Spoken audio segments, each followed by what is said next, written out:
The very first institution that God ever established was marriage. Out of all of God's creation, the only thing God didn't describe as good was when Adam was alone. The key to revival is family. It starts there. When families are healthy, churches are healthy. And when churches are healthy, community's healthy. When community's healthy, revival and awakening take place. The view that our kids need is three-dimensional. It's every single day, and it's mom and dad walking righteously before God in the unique gender roles that He's assigned to them. I want to just help you kind of understand, maybe you're newly married or you're engaged, about to be married. You might even be married for many years. The subject that comes up a lot has to do with roles in marriage. I think it comes up a lot primarily because you and I are living in a world today that has really blurred the lines, or at least tried to blur the lines between men and women, male and female, masculine, femininity. And we've tried to make everything, one size fits all, universal fixtures. Men are no different than women. Women are no different than men. And it's really the product of a feminist mindset and a social experiment that has taken place in Western civilization, Western culture, to try to just strip away all of the distinctives that are actually beautifully built into God's created order of men and women, in order to malign not just us as human beings, but ultimately because we're all image bearers. The Bible's really clear. In the beginning, He created them male and female, and that they would bear the image and the likeness of God. Both of them, male and female. So there's different facets or different aspects of the image of God that is actually hardwired into both the physical and the emotional makeup of men and women, male and female, that I think the enemy, the devil, is doing everything in his power to mar and to malign and to destroy and to distort, because that's what the devil does, right? He distorts God's good creation and he turns it into something that's ugly, that's diabolical, that's destructive, and marked by death instead of life. And so there's nothing that he enjoys more than to do that to humans, and there's no institution that he likes to do that more than in marriage, because you think about it, the very first institution that God ever established was marriage.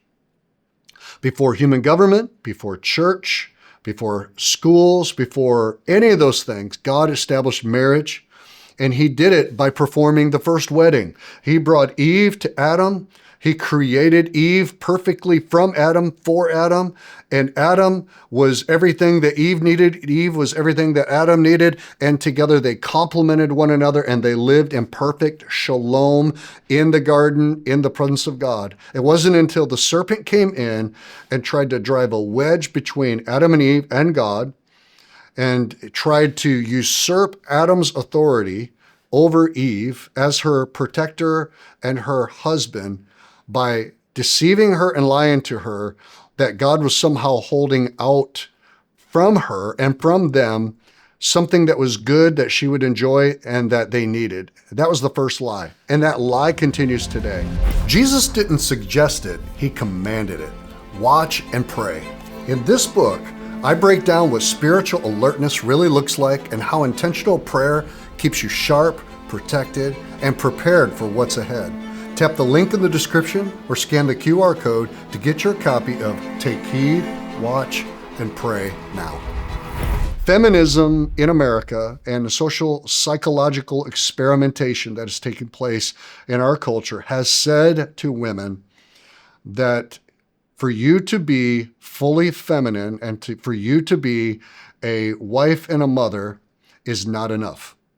And our culture has also said to men, you're toxic because you're a man, and your attempt to lead is actually domination, and you're trying to bring women into subjugation, and you just need to dial down, be a soy boy, act more gender neutral, and it's trying to lower that, and it's trying to elevate women. You can be just like men.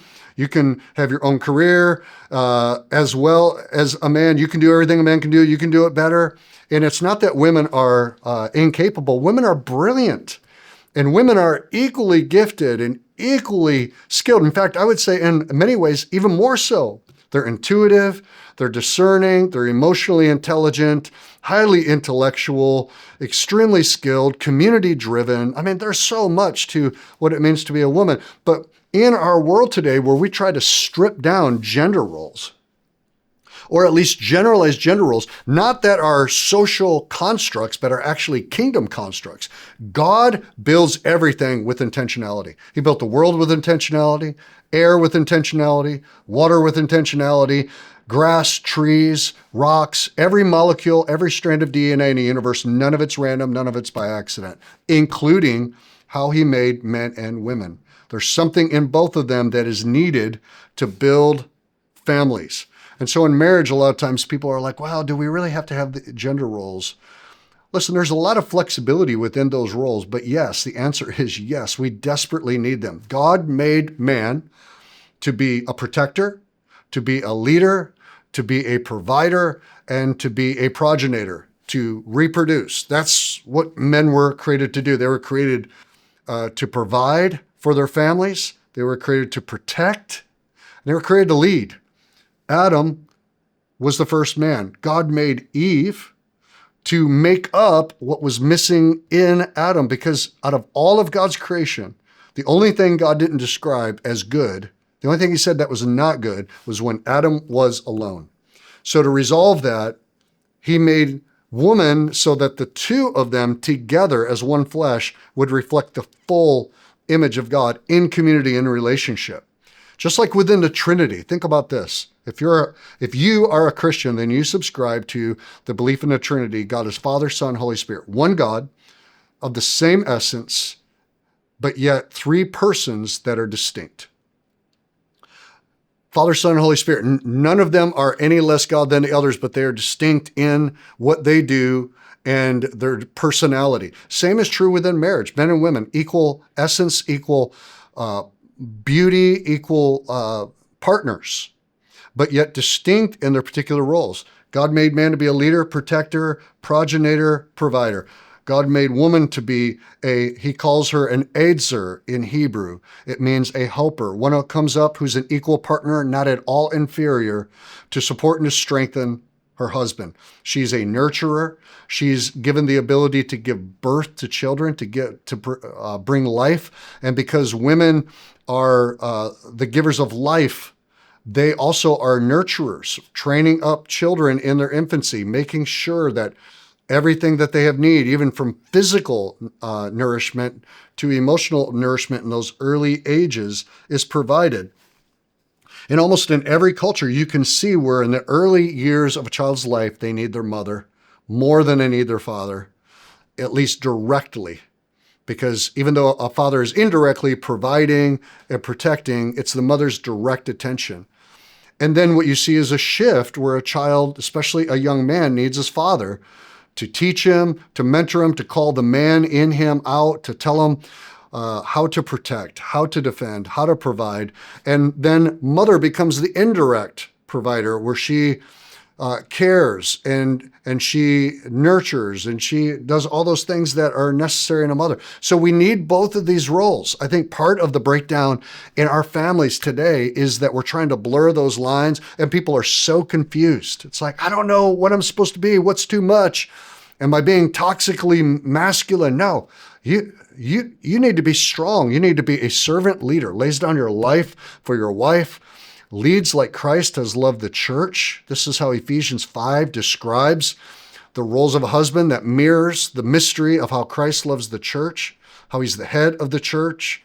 But then the wife, in the same token, is there to support, to strengthen, to encourage, to lift up, to give life, to build the home culture, and to speak life. And on top of that, she can have a career. She can be diligent. And Proverbs 31 lists it off. She's doing all kinds of things, but she's uniquely a woman, just like a man is uniquely a man. And we make a real mistake when we try to interchange those things, as if somehow God didn't know what he was doing, that we just kind of accidentally became men and women and that we can interchange that. That is a lie of the enemy. And the ultimate purpose of it is not just to destroy off the earth the blatant image of God, but it's actually to destroy our families from the inside out, because the key to revival is family. It starts there.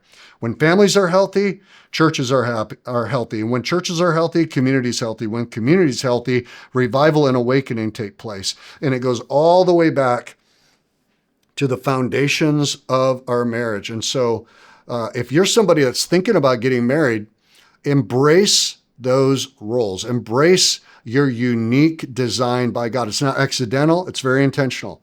If you're married and maybe there's been some topsy-turvy, trying to figure it out, confusion, it's like, get some help, figure that out, lean into it, and say, I'm going to be the best man, the best version of a man, a godly man that I can be, or I'm going to be the best version of a righteous, godly wife that I can be. And you're not only strengthening your family, you're modeling it to society, you're modeling it to your kids, you're reproducing that. The Bible talks about a curse on the third and fourth generation, but a blessing to 1,000 generations. Part of the curse that we have is when our kids don't see us model commitment to Christ, love for one another, devotion to our vows that we made, and specific mom, dad doing what they were uniquely designed to do. It creates confusion in them. And then what happens is our kids get discipled by TikTok instead of the Word of God. They get discipled by voices and people whose lives themselves are a mess, even though if they look really good on screens. That's not what we need. The view that our kids need is three-dimensional. It's every single day, and it's mom and dad walking righteously before God in the unique gender roles that He's assigned to them. Hey, if you're married, I want you to comment below and put in the comment section how many years you've been married. We want to celebrate with you God's faithfulness and the longevity of your marriage relationship.